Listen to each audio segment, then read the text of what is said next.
Good morning, જય શ્રી કૃષ્ણ, જય સ્વામિનારાયણ, જય જિનેન્દ્ર અને Sitaram. Welcome to our new blog. ચલો, આજે છે ને 12 વાગી ગયા છે અને હું બનાવતી હતી લંચમાં મેં આજે બનાવી છે મસૂરની દાળ અને રોટલી હજી બનાવવાની છે. લોટ બાંધીને મૂક્યો છે. મસૂરની દાળ બનાવી દીધી છે અને જો ફ્રેશ થઈને કામ પતાવ્યું. ક્યારનું કામ તો પતાવીને ફ્રેશ થઈને પછી વિડીયો સ્ટાર્ટ કર્યો છે. જો આપણી મસૂરની દાળ બની ગઈ છે અને હવે રોટલી બનાવું છું. અને મારા બે ગટિયાઓ છે ને આવી ગયા છે સ્કૂલેથી, હે ને? ચલો હેન્ડ વોશ કરો અને કપડાં ચેન્જ કરો. ચલો, દાળ બનાવી છે મસૂરની દાળ. આવે છે ને? હા. ના ના બેટા, મસૂરની દાળ તમે ખાવ છો?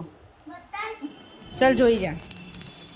આ લોકોને દાળના નામ યાદ ન રહે એટલે પૂછે ઓલી, પણ મને ખબર હોય કે એ ખાતા હોય. જો આવડી આ ખાવ છો ને તમે?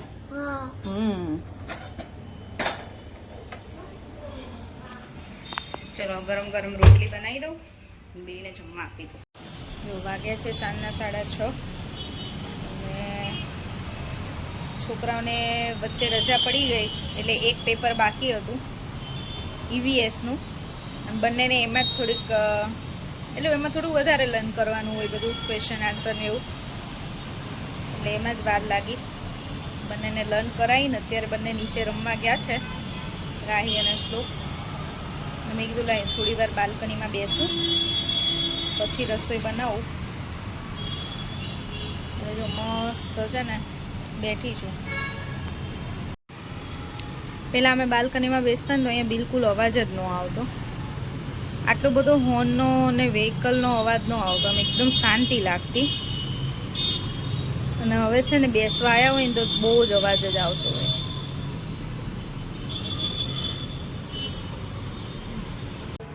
જો 8 વાગ્યા છે અને ડિનર અમારું બની ગયું છે.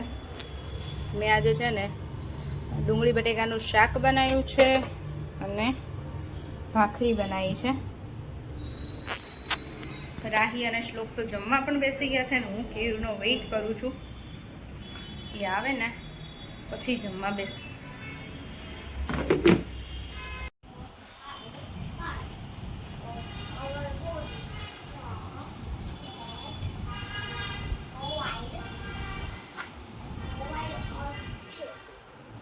સાંજે સર્વિસ થઈ છે ને એટલે જો જોરો શોરોમાં પઢાઈ ચાલે છે.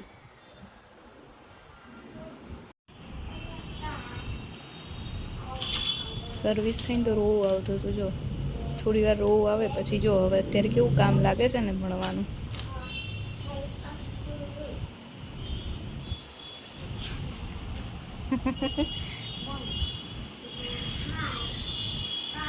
રાહીને બધું થઈ ગયું છે એટલે એ રમે છે. શ્લોકભાઈને થોડુંક બાકી છે અમારે. જો ડિનર પતાવીને ફ્રી થઈ, કામ પતાવી ઇન્ટરનલ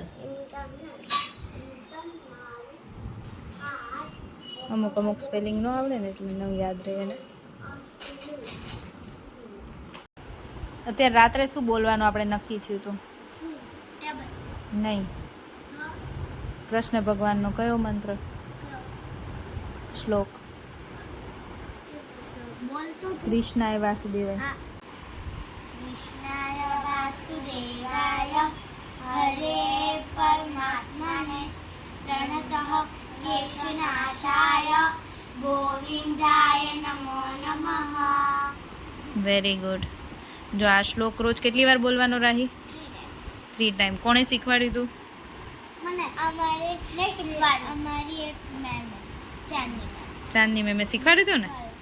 એ સારું શીખવાડતા હતા નહીં આવું બધું? ભણવાની સાથે સાથે આવું ભગવાનનું શીખવાડતા હતા, સારું કહેવાય. અને સવારમાં કયો શ્લોક? એ છે ને તું ભૂલી ગઈ. તું છે ને નાની હતી ને, પ્રી સ્કૂલમાં હતી ને ત્યારે તને મામીએ શીખવાડ્યો. વેકેશન પડે ને પ્રી સ્કૂલમાં હતી ને ત્યારે મારી ભાભીની ત્યાં જતી હતી, એટલે એમણે બધા છોકરાને શીખવાડ્યા હતા, પણ વેકેશન પડે ને એટલે પછી ભૂલી જાય.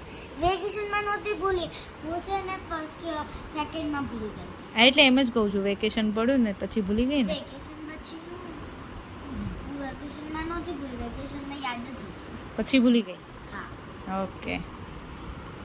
અને હવે છે ને ચલો એક અમારા વ્યુઅર્સ માટે એક પ્રશ્ન છે, અને મારા રાહી શ્લોકને કેવી હમણાં મને 2 દિવસથી એવું કહે છે કે તું હિન્દીમાં બ્લોગ બનાવવાનું સ્ટાર્ટ કર. ગુજરાતીમાં બનાવું છું એની જગ્યાએ હિન્દીમાં બનાવવાનું.